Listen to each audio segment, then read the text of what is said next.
dhexa baala iyo gees goldhaliyaan shabaqa gees marin bartaanka bandkayfan oo adag kubadii kaa gudbaynin goornaba macallin garashiyo garaad wacan gudoomiye guula idin sii ismaiyo baas difaac guura weerarkana gala giraan dhexa baala iyo gees goldhaliyaan shabaqa gees marin bartaanka bandkayfan oo adag kubadii kaa gudbaynin goornaba macallin garashiyo garaad wacan gudoomiye guula idin sii ismaiyo baas difaac guura weerarkana gala giraan dhexa baala iyo gees goldhaliyaan shabaqa gees marin bartaanka bandkayfan oo adag kubadii kaa gudbaynin goornaba macallin garashiyo garaad wacan gudoomiye guula idin sii ismaiyo baas difaac guura weerarkana gala giraan dhexa baala iyo gees goldhaliyaan shabaqa gees marin bartaanka bandkayfan oo adag kubadii kaa gudbaynin goornaba macallin garashiyo garaad wacan gudoomiye guula idin sii ismaiyo baas difaac guura weerarkana gala giraan dhexa baala iyo gees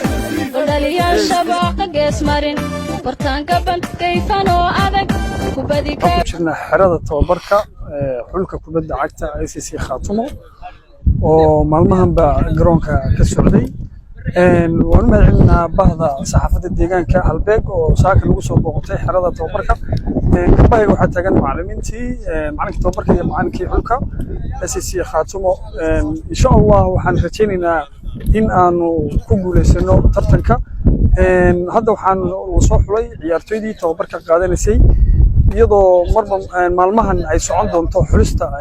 ciyaartoyda calaamadadan aan u bilownay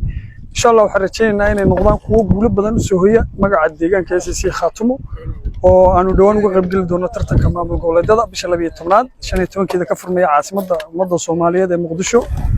marka si fiican buu tababarku u socdaa haddii tahay physical iyo haddii tahay tababaradii kala duwanaa macallimiinta kale warbixin ka bixin doona insha Allah waxaan rajaynaynaa magaca deegaanka ICC Khaatumo oo ku 987 Muqdisho stadium ugu dambeysay inaan 2023 aanu geeno aan nasiib u yeelanay waa markii ugu horeysay tartanka ka qayb galnay waxay noqon kartaa 23 sano kadib ayaanu nasiib u helnay inaanu dib u tagno Muqdisho stadium anagoo calankii daraawasheed wada saaka waxaa toos loo xareeyay xalay baan toos u xareynay xulka kubadda cagta ICC Khaatumo saakana toos ay u bilowdeen xeradoodii calaamadaha marka way xarasnaanayaan ilaa iyo intii ka baxayaan hadda waa maasiin saxaafadda Halbeeg ee saakan u soo booqtay training-keenii caadiga ah anigoo magacayga macallin Abshir Ali Yusuf haween sportin ee yaqaan Abshir Ali khibraddeedana ay tahay coach macallimo insha Allah ta'ala dadaalkeena iyo juhdigeena waxaan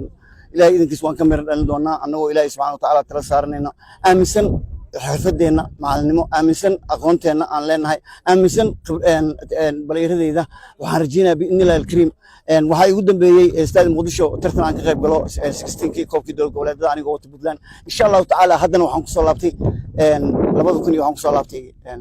23 anigoo wata Qaatima oo bilow aydan ah markii horena Puntland bilow ahayd haddana maanta Qaatima waa bilow insha Allah ta'ala waxaan rajaynayaa san shalay u soo guuleystay biidnillahi alkariim inaan biri Qaatimana u soo guuleysan doono wabillahi